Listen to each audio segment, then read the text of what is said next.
भी कुछ अरसे के लिए उसको कहा गया कि आप मंजर से हट जाएं। तो अभी जो इधर शुरू में जो बात हुई थी ना कि जी वो कुछ लोगों ने उसकी ट्रोलिंग की थी, तो थोड़े दिन के लिए तो बहुत से लोग जाते हैं।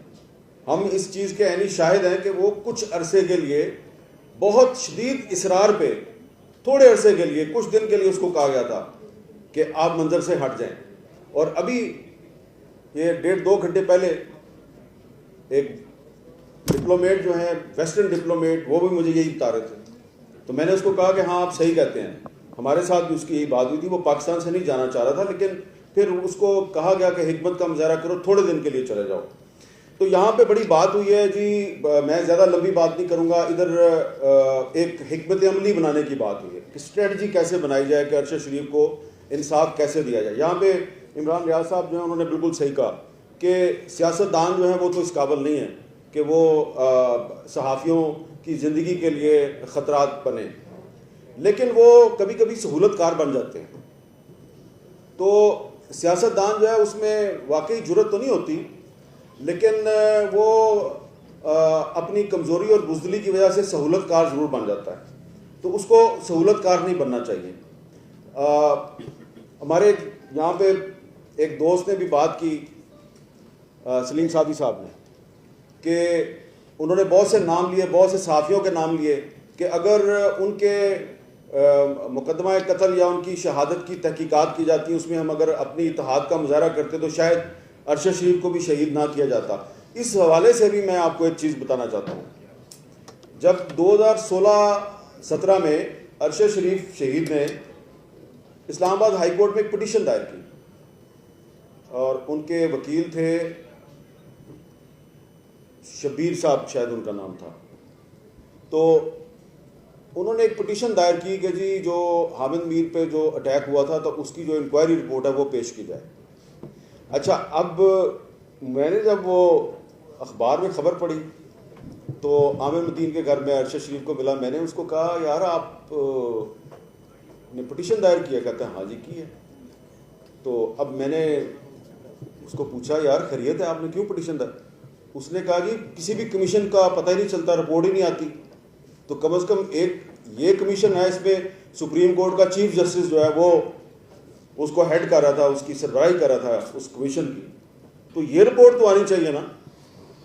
मैंने कहा चलो ठीक है। अब मैंने उस वक्त सोचा, माजरत से यहाँ पे हमारे PFUG की लीडरशिप भी मौजूद है, मैंने सोचा यार ये काम तो PFUG को करना चाहिए था, ये अरशद शरीफ कर रहा है। लेकिन शुक्र है कि आज अरशद शरीफ के मामले पे PFUG खामोश नहीं है। और एक बात मैं आपको मैं इसमें बहुत क्लियर हूँ, बड़ी मैं क्लैरिटी के साथ आपको बता रहा हूँ। आप जितनी मर्जी यूनिटी का मुजाहरा कर लें, आप UN को ख़त लिख दें, आप जाके हुकूमत वक्त के साथ सारे इकट्ठे होकर चले जाएं, जितना मर्जी प्रेशर डाल लें, बात वही है। 100 बातों की एक ही बात है भाई, अभी तक FIR दर्ज नहीं हुई तो बात आगे कैसे बढ़ेगी? तो क्या हमारे पास कोई ऐसा रास्ता है कि FIR भी दर्ज नहीं हो रही और सुप्रीम कोर्ट का चीफ जस्टिस जो है वो भी एक आज खुद नोटिस लेके और अब सिर्फ खानापूरी कर रहा है, और जो हाल है इस वक्त अदालतों का वो भी आपके सामने है, और जिन पर शक किया जाता है, अरशद शरीफ शहीद की वालदा ने जिन लोगों को नॉमिनेट किया है उनका भी आपको पता है। तो क्या हमें इंसाफ मिल सकता है? एक सवाल है। बहुत से लोग ये कहेंगे कि इंसाफ नहीं मिल सकता। मैं ये समझता हूँ कि आपको इंसाफ मिल सकता है। कभी कभी ऐसा भी होता है कि इंसाफ जो है वो आपको हाई कोर्ट या सुप्रीम कोर्ट से नहीं मिलता, आप तारीख से इंसाफ तलब कर लेते हैं, और तारीख से इंसाफ तलब करना आपका हक है। और जब आपको हक ना मिले तो फिर हक को छीन लेना चाहिए। अब आप सोचेंगे कि ये हम इंसाफ कैसे छीने? इंसाफ छीनने के दुनिया में बहुत से जायज़ कानूनी तरीके मौजूद हैं। मैं आपको एक ऐसी तजवीज़ देने लगा हूँ कि उस तजवीज़ पे अमल करते हुए दुनिया में पिछले 3-4 साल के दौरान बहुत से सहाफ़ी जिनको मुख्तलिफ ममालिक में in the line of duty उनको कत्ल कर दिया गया, तो उनके अहले खाना ने, उनके साथियों ने जद्दोजहद की, उनके मुल्क की अदालतों ने उनको इंसाफ नहीं दिया, लेकिन उन्होंने एक ऐसा रास्ता इख्तियार किया कि कातिल न सिर्फ बेनकाब हुए, बल्कि एक साथी ने लफ्ज़ इस्तेमाल किया, बल्कि उनकी नेमिंग भी हुई और उनकी शेमिंग भी हुई। तो अगर ये तरीक़ाकार जो है वो अफजल भट्ट साहब ने सऊदी अरब के सहाफ़ी अदनान खाशकजी का जिक्र किया, जमाल खाशकजी का, तो जिस तरीके से आपको पता है कि जमाल खाशकजी जो है उसका मुकदमा किधर चल रहा है, सऊदी अरब में तो नहीं चल रहा। कहाँ चल रहा है? अमेरिका में भी नहीं चल रहा। कत्ल तुर्की में हुआ था, वहाँ पे भी नहीं चल रहा भाईजान, उसका मुकदमा चल रहा है दी हैग में। अच्छा, दी हैग में कौन चला रहा है? मैं आपको मिसाल ये देना चाह रहा हूँ। मैं आप मिसाल इसलिए दे रहा हूँ, मैं इससे पहले क्लियर करना चाह रहा हूँ, इधर बहुत से लोग बैठे हैं और जो मैं आपको तजवीज़ देने लगा हूँ वो काबिल अमल तजवीज़ है। आपको किसी हुकूमत के पास जाने की ज़रूरत नहीं, किसी यूनाइटेड नेशंस के पास जाने की ज़रूरत नहीं। ये काम आपने खुद आप कर सकते हैं with the help of civil society, लेकिन इसके लिए जुर्रत और बहादुरी की ज़रूरत है, भागना नहीं है। काम आप कर लेंगे, भागना नहीं है इसके लिए। ये तरीका क्या है? ये तरीका बर्ट्रैंड रसल ने इख्तियार किया था। जब 1966 में बर्ट्रैंड रसल ने एक रसल कोर्ट कायम किया पीपल्स ट्रिब्यूनल के नाम से, वियतनाम में जो अमेरिका ने वॉर क्राइम्स किए, तो बर्ट्रैंड रसल ने उन वॉर क्राइम्स के खिलाफ एक प्राइवेट कोर्ट बनाई पीपल्स कोर्ट के नाम से। उस कोर्ट का ताल्लुक किसी हुकूमत से नहीं था। उस कोर्ट में दुनिया के बड़े बड़े जो कॉन्स्टिट्यूशनल एक्सपर्ट थे, रिटायर्ड जज थे, प्रोसिक्यूटर थे, सिविल सोसाइटी के एक्टिविस्ट थे, उनको बिठाया गया। उन्होंने बाकायदा प्रोसीडिंग की, गवाह आए, उन पर जरा हुई और उसका जो रसल कोर्ट का फैसला है, उस फैसले के नतीजे में अमेरिका को वियतनाम में जंगी जराइम का मुजरम करार दिया गया। और जो रसल कोर्ट का जो फैसला था वो उसको किसी ने ये नहीं कहा कि जी ये तासुब पे मबनी फैसला था या हम इसको नहीं मानते।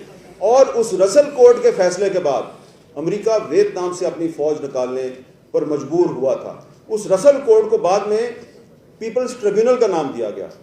और पिछले साल दी हैग में अदनान खाशकजी, एक श्रीलंकन जर्नलिस्ट और एक कोलंबिया के जर्नलिस्ट, इन 3 सहाफ़ियों की जो केस था उस पे एक पीपल्स ट्रिब्यूनल बनाया गया, उसकी प्रोसीडिंग शुरू हुई। फिर वो जो ट्रिब्यूनल था वो इन तीनों मुल्कों में गया और उसने उस ट्रिब्यूनल को सऊदी अरब में नहीं जाने दिया गया, लेकिन अदनान खाशकजी की जो वाइफ हैं, जमाल खाशकजी की जो वाइफ हैं, उन्होंने उस ट्रिब्यूनल के सामने आके अपनी स्टेटमेंट दी।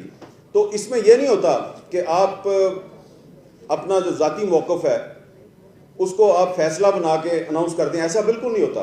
जिस तरह के एक कोर्ट का एक पूरा प्रोसीजर होता है, उस प्रोसीजर के मुताबिक चलता है सारा काम। उसमें जो जजेस होते हैं, इस पीपल्स ट्रिब्यूनल के जो जजेस होते हैं, वो या तो सुप्रीम कोर्ट के रिटायर्ड जजेस होते हैं या बहुत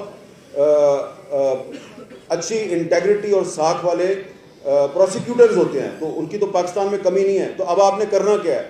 आपको अगर सुप्रीम कोर्ट ऑफ पाकिस्तान से इंसाफ नहीं मिल रहा, हाई कोर्ट से इंसाफ नहीं मिल रहा, और अरशद शरीफ शहीद की फैमिली जो है उसको लोअर कोर्ट में जाके तारीख पे तारीख में उनको वहाँ पे पेश होना पड़ता है, और सबको पता है कि वहाँ से तो इंसाफ नहीं मिलेगा। तो हमने और आपने करना क्या है?